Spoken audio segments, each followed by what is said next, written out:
Hi, I'm Rob Patterson. I'm with John Rowe, the founder of Honeybee. Hi, John. Tell us a bit about yourself. Well, thank you, Rob. Welcome to the Honeybee World Headquarters here in Charlottetown, Prince Edward Island. Very pleased to have you here and very excited to be involved with Startup Canada. My name is John Rowe. I'm the president of our company and one of the founders. This is a family business, and I have been an entrepreneur my entire life. I grew up here in eastern Prince Edward Island in a family of entrepreneurs. My family has been in agriculture here for over 200 years. And if you've ever met a farmer or a fisherman or anybody that works in the primary sectors, you will know that they are entrepreneurs, usually out of necessity. Most of them are in business for themselves. And so I grew up in that environment. I started my first business here in my hometown when I was 11 years old. I had employees when I was 12 years old. And by the time I had graduated from high school, I had several seasonal businesses that I was running with my parents and my siblings.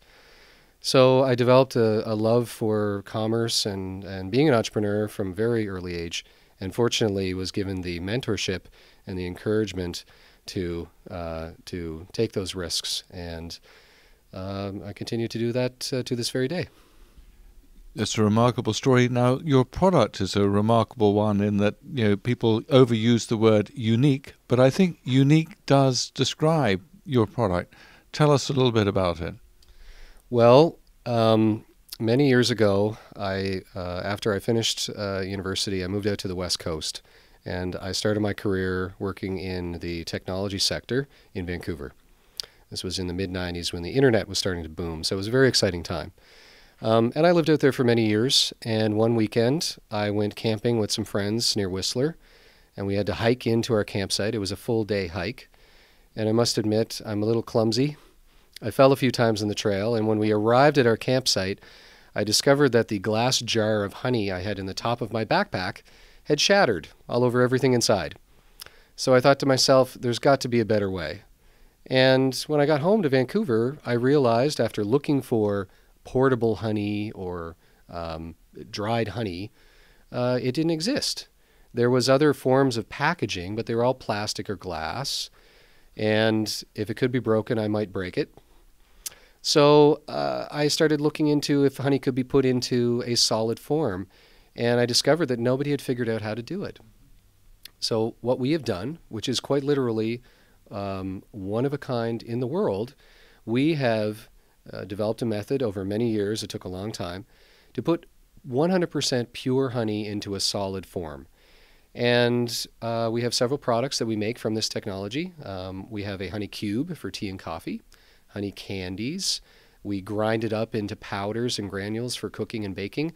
And more recently, we've started embedding therapeutic ingredients in it. So we have the world's only 99.9% pure honey lozenge, and the other 0.1% is menthol and eucalyptus, which is very good for you.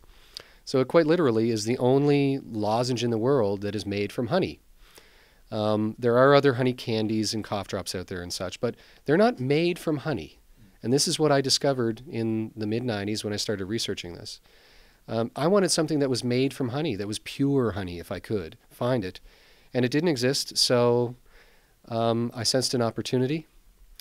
And over a decade later, we went to market. Talking about health, people are talking about sugar and obesity and everything. And we all know that honey is a lot better for, if you're going to sin with sugar, honey is probably the way to go. Are you looking at the difference between honey and other sweeteners, and is this going to affect your strategy? Most definitely. Honey is the only sweetener in the world that is actually good for you. Honey is a very interesting food. It is the only food in the world that doesn't spoil.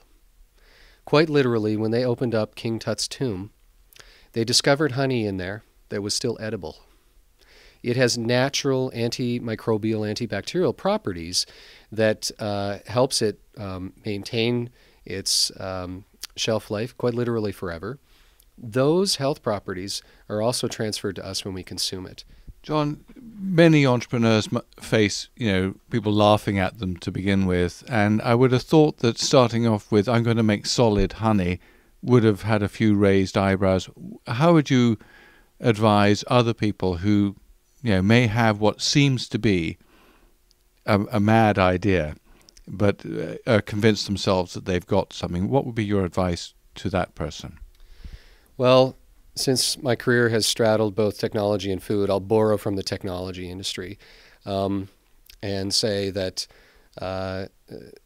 what excites me most about being an entrepreneur is when ideas become truly disruptive. And that's when, as an entrepreneur or an inventor or someone just with that crazy harebrained idea, can truly know that they've had an impact. It often takes a disruptive idea or technology or it could be a service or whatever kind of business it is, to truly make change. And that, to me, is true innovation. And generally speaking, only those crazy entrepreneurs are the ones driving it. Truly. True innovation, to me, originates with people that are willing to take their crazy idea and roll the dice. Risk is one of the things that gets me out of bed every day. I enjoy it. That's not for everybody. But if you educate yourself on the risks, and you're not rolling the dice blindly, and we're very fortunate today to have access to a lot of information so that you can mitigate your risk. It will always be there, as it should, because the rewards are greater when you do risk.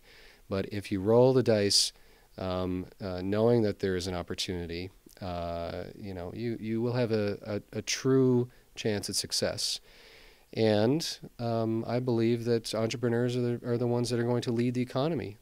Traditionally, they have been leaders in the economy, and it's even more important today because there are a lot of entrepreneurs around the world, and they are driving growth in their home countries.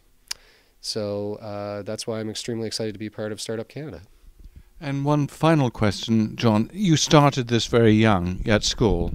And I look at many people at school today and they just, wait to be told to do the next thing. What would be, if you were advising the school system about how the school system might help kids understand the opportunity, what would be your advice? It's true. Curriculum today generally does not encourage risk-taking, in my opinion. And it doesn't often give people the opportunity to be an entrepreneur. So I believe that we need more opportunities for students to try different things in business at a very early age.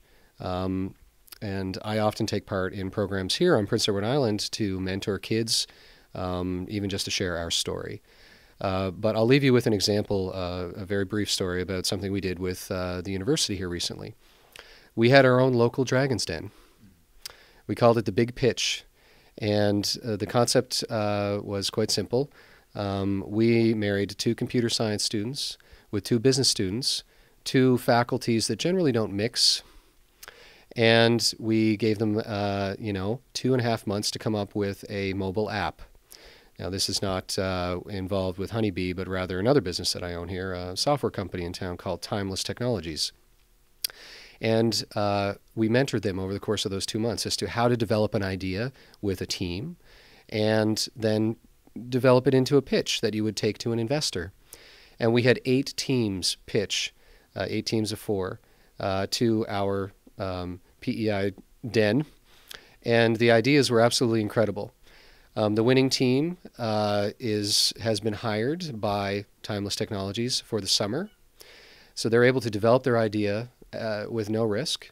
We're giving them cash, a budget of $50,000 to take it to market, and when the product makes money, because we believe that it will, they're going to share in the profits. We need more programs like that in schools where students can take risks, whereby they're not perhaps rolling the dice with their student loans or their inheritance or something. And I believe that programs like that should be started at a very early age, and the more the merrier. John, thank you very much.